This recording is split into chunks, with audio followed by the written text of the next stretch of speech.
Buenas tardes, querides viejes lesbianes, negres, oprimides y racializades con síndrome de Marfan y bienvenidos al Club de los Lectores Muermos. A mi lado encontrará un resumen de los contenidos del vídeo de hoy para que puedan saltarse a la sección que más le interese. En concreto, en el apartado de temas se analizan asuntos axiales como la misantropía, la fusión, las mujeres y el sexo, la importancia de la infancia y las dificultades a las que nos enfrentamos al salir de ella para entrar de cabeza en las hipocresías del mundo de los adultos. Hoy nos ocupamos del Guardián entre el centeno de Jerome David Salinger, un libro que ha marcado a toda una generación de padres de bebedores de café de Starbucks y usuarios de Apple. Cuasi forjador del estereotipo del teen terrible, El Guardián entre el centeno es uno de los libros clásicos que siempre nos encontramos en las listas de las mejores novelas del siglo XX. Para quien lo haya leído, simplemente para pasar el rato, esto será desconcertante porque muchos se quedarán, al terminarlo, igual que estaban. Sin embargo, esta obra es tan poderosa que ha sido causante directo de varios asesinatos. El más conocido es posiblemente el asesinato de John Lennon por Mark David Chapman. Chapman estaba tan identificado con el protagonista que quiso cambiar su nombre a Holden Caulfield. La noche que disparó a Lennon, Chapman tenía en su poder una copia del libro en la que había escrito «Esta es mi declaración» y de hecho leyó un pasaje de la novela para dirigirse al tribunal durante su sentencia. Es posible que la intención de Chapman hubiera sido preservar la inocencia de Lennon, inspirado en el deseo de Holden, el protagonista, de preservar la inocencia de los niños. Cuando en 1981 se produjo un intento fallido de asesinato a Ronald Reagan, la policía encontró un ejemplar del Guardián entre el centeno en la habitación del hotel del asesino. Robert John Bardo, asesino de Rebecca Schaffer en 1989, llevaba el libro cuando visitó el apartamento de la actriz y la mató. El libro ha sido criticado por el uso del lenguaje soez e incluso en años recientes fue prohibido en los distritos escolares de Washington, Ohio, Florida y Michigan. J.D. Salinger nunca vendió los derechos, por lo que es imposible que se llegue a hacer una película en un futuro cercano. Nuestra historia comienza un sábado poco antes de Navidad. Holden Caulfield acaba de ser expulsado de su escuela preparatoria. Es un chaval rico y mimado de 16 años que decide, en lugar de regresar a casa, vagar durante 2 días y 2 noches por Manhattan. Hastiado por la fachada de hipocresía, vulgaridad y oportunismo que perciben los adultos y prácticamente todo aquel que le rodea, su desconcierto con la vida aumenta a medida que ésta le revela de qué pasta está hecha. Mentiras, engaños, intereses, decepciones y rencor. Tras abandonar su residencia de estudiantes, alquila la habitación de un hotel. El chaval se cuela en bares, restaurantes y hoteles, luchando por ser un invitado de excepción del mundo al que aún no pertenece. Tiene agrias polémicas con una prostituta con la que se muestra sorprendentemente sincero y adulto. Intenta retomar viejos amoríos e incluso tiene una cita con una antigua novia a la que le propone escaparse de la ciudad para irse a vivir juntos a una cabaña en mitad de ninguna parte.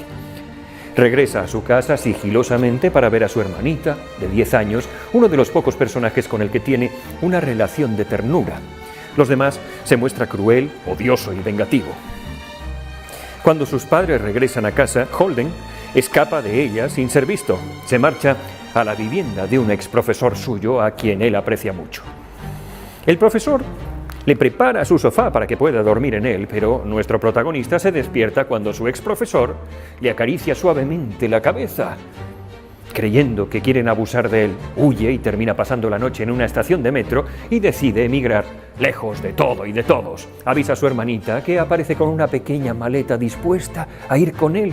Al verla tan frágil y tan hermosa, decide quedarse.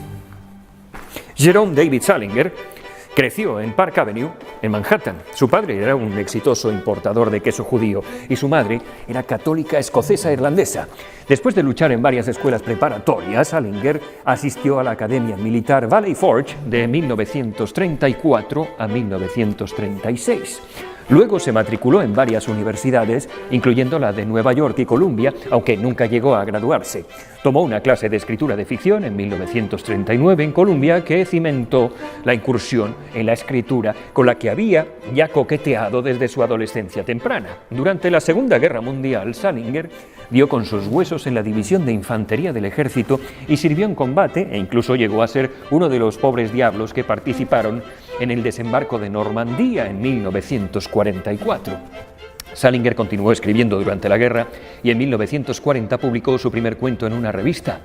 Continuó publicando muchas historias en The New Yorker, Saturday Evening Post, The Squire y otras revistas entre el 49 y el 50. En el 51 publicó la que es hoy su única novela larga, El guardián entre el centeno, que lanzó a Salinger al ojo del huracán mediático. Odió su repentina fama y se retiró de Nueva York a Cornish, en New Hampshire, donde vivió hasta su muerte en 2010. En sus últimos años siguió evitando el contacto con medios de comunicación y dejó de publicar nuevas obras. Me gusta pensar en los años 50 como en la última década de inocencia de la humanidad. En esos momentos crepusculares, después de 2 guerras devastadoras, todo iba a ser reescrito y en apariencia con la mejor de las intenciones, en medio de un curioso pandemonio en el que todo el mundo vivía aterrorizado pero esperanzado con la bomba atómica, los ovnis, el comunismo, los robots, McCarthy. La publicación del Guardián entre el centeno fue, dicen, un acontecimiento histórico. Existen muchos paralelismos entre Holden Caulfield, el protagonista, y J.D. Salinger. Y el tramo de historia que les tocó vivir a ambos. Ambos crecieron en la ciudad de Nueva York, en el seno de una familia de clase alta. Ambos tuvieron sus más y sus menos con la vida académica. No es de extrañar que la experiencia de Salinger en la Segunda Guerra Mundial hubiera hecho de Holden un personaje oscuro. La Segunda Guerra Mundial había robado la inocencia juvenil de millones de hombres y mujeres jóvenes, y el mismo Salinger fue testigo de la matanza de miles de sus compatriotas en una de las batallas más sangrientas de la guerra. En su libro se adivina el impacto de la experiencia de Salinger en la Segunda Guerra Mundial en la visión cínica y desconcertada del protagonista de la sociedad adulta. Holden ve el proceso de maduración como una lenta rendición a lo falso y a las responsabilidades superficiales de la adultez, como conseguir un trabajo, servir en el ejército y mantener relaciones íntimas. La Primera Guerra Mundial supuestamente fue la guerra para poner fin a todas las guerras, pero la Segunda Guerra Mundial demostró que esta afirmación era tan vacía como las ideas falsas que los personajes adultos imponen a Holden a lo largo de El guardián entre el centeno. No se sabe mucho acerca de las influencias que Salinger utilizó para escribir El guardián entre el centeno.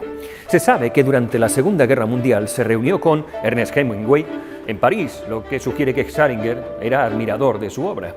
Incluso si esto es cierto, es difícil rastrear la influencia de un autor en particular en esta obra, porque la novela está escrita con una voz tan fresca y única, con un grado de sinceridad y descaro tal vez sin precedentes en la ficción estadounidense. Dicho esto, surgen temas similares en la novela Una paz solo nuestra de 1959, que también es una novela sobre cómo se transiciona de la infancia a la adultez en una escuela preparatoria de la costa este. También podríamos encontrar paralelismos con Retrato del artista adolescente de James Joyce y Todos los hermosos caballos de Cormac McCarthy. Además, vale la pena mencionar que Salinger publicó un cuento que mencionó a Holden Caulfield 6 años antes de la publicación del Guardián entre el centeno. La historia fue publicada por Esquire bajo el título Este sándwich no tiene mayonesa. La depresión y los pensamientos suicidas de Caulfield mientras navega por el área gris entre la infancia y la edad adulta son similares a libros como La campana de cristal, Las vírgenes suicidas o la archiconocida Alguien voló sobre un nido del cuco, que se centran en gran medida en las enfermedades mentales. Ha servido como inspiración para innumerables obras juveniles como la de John Green, Solo en Alaska, que también trata sobre un adolescente desilusionado en un internado, o Las ventajas de ser un marginado, de Stephen Chbosky. Pudiera parecer chocante que un libro en el que se dicen tantos tacos y el protagonista es tan irritante, haya dado tantísimo que hablar sobre su publicación hace ya ahora 70 años. A mí se me ocurren 2 motivos. El primero, hasta la fecha, a nadie se le había ocurrido que ese tipo de cosas un lenguaje soez y el reflejo tanto de la mente como del habla de cualquier muchacho, reflexiones sin pudor alguno, pudieran ponerse en un libro, sobre todo considerando que el referente de la literatura juvenil entonces era Mark Twain o Charles Dickens. Y segundo, 70 años después, el personaje protagonista, adolescente, Holden Caulfield, podría haber nacido hoy. El tono sigue completamente vigente, tal vez porque ningún libro ha sabido plasmar mejor el funcionamiento de los engranajes del cerebro de alguien que está transicionando de la infancia a la adultez. Misantropía y fusión. Desde las primeras páginas de la novela está claro que Holden no encaja. Después de todo, decide no asistir al gran partido de fútbol de su escuela con el resto de sus pares, un signo de que tiende a aislarse de los demás. Sin embargo, lo que hace que el guardián entre el centeno sea único no es el hecho de que Holden sea un adolescente misántropo, sino la descripción matizada de las causas, beneficios y costos de su aislamiento. En pocas palabras, la misantropía protege y daña a Holden. Por un lado, asegura que nunca tendrá que formar conexiones con otras personas que podrían acabar provocando el mismo dolor emocional intenso que sintió, por ejemplo, cuando murió su hermano pequeño. Por otro lado, sin embargo, este mismo instinto lo aleja del tipo de conexión que todos los seres humanos necesitamos para llevar una vida plena y feliz. Si bien su misantropía lo protege, también le daña gravemente, haciéndolo sentirse intensamente solo y deprimido. Como resultado, se encuentra incapaz de permitir que se relacionen plenamente con él a un nivel emocional.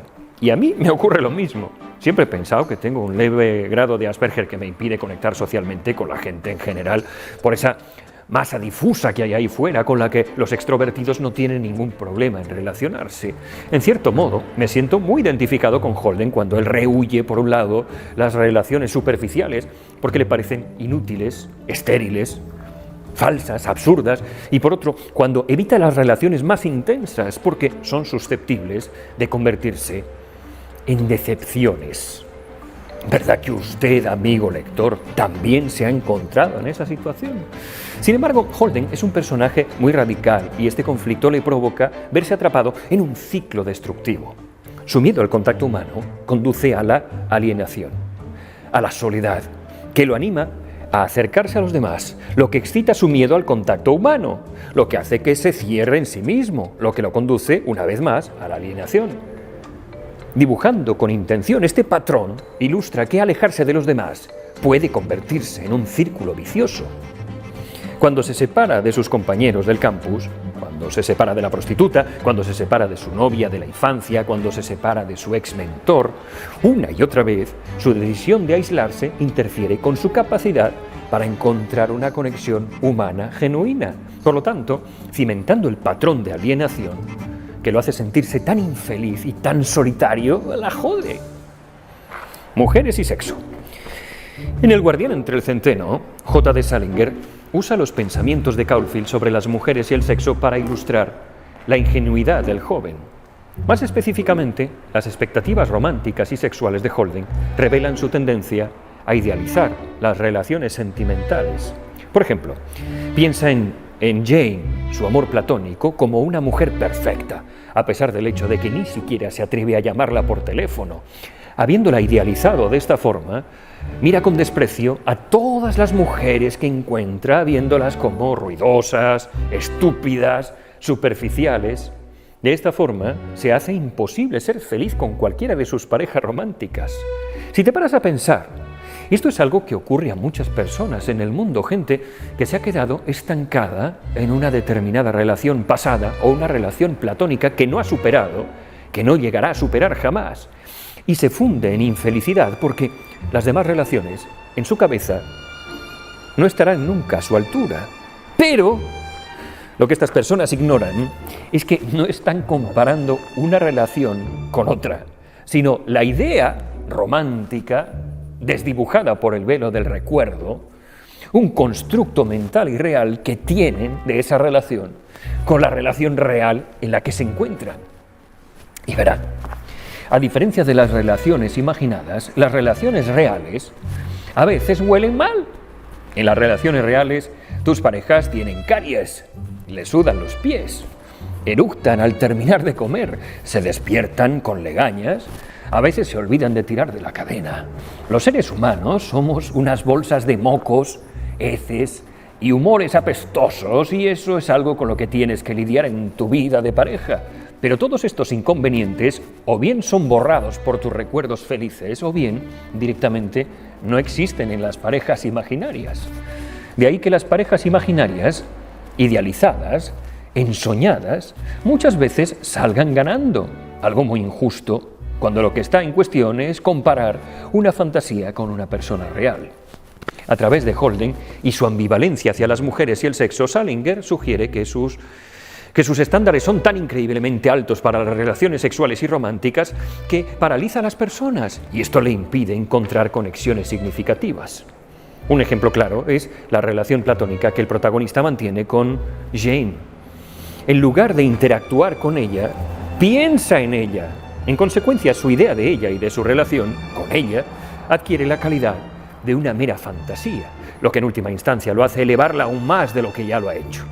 Otro de los problemas que tiene el protagonista y sus relaciones románticas es que quiere una pareja romántica que valide la forma en que se siente. Por eso se molesta tanto cuando Sally, una exnovia con la que tiene una cita desastrosa, le obliga a ver lo ridículo que es su plan de mudarse a Vermont.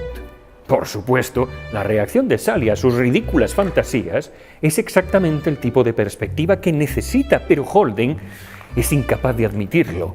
Hay muchas personas así, personas que requieren validación, en lugar de otro cerebro paralelo a su lado que pueda aportarle una nueva perspectiva vital. Algo que solo deviene en relaciones tóxicas y disfuncionales.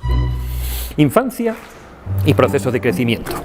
Los cerebros de los adolescentes son el guano, el fermento, el abono, la mierda biológica en la que se desarrollan las ideas y se generan las conductas de todos los Holdens de este mundo.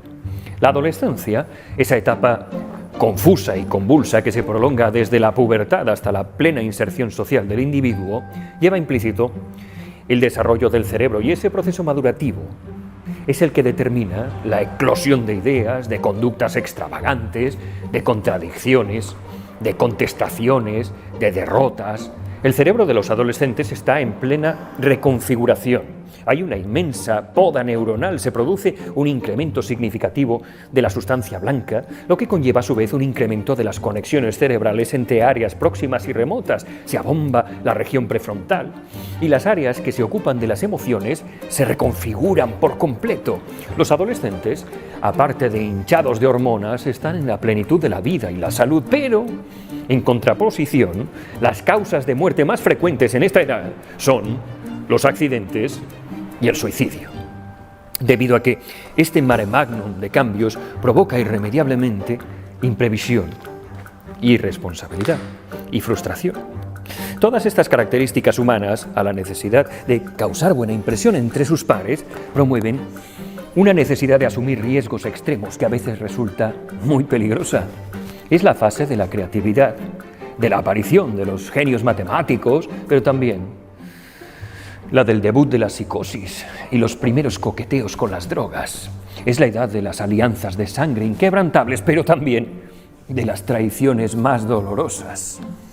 El guardián entre el centeno es un retrato de un joven en desacuerdo con el proceso de crecimiento. Un joven que tiene tan solo 16 años, pero se permite ser muy crítico con el mundo de los adultos. Holden codicia la pureza inherente de la juventud. Esta es la razón por la que los personajes de los que habla con más cariño en la novela son todos niños.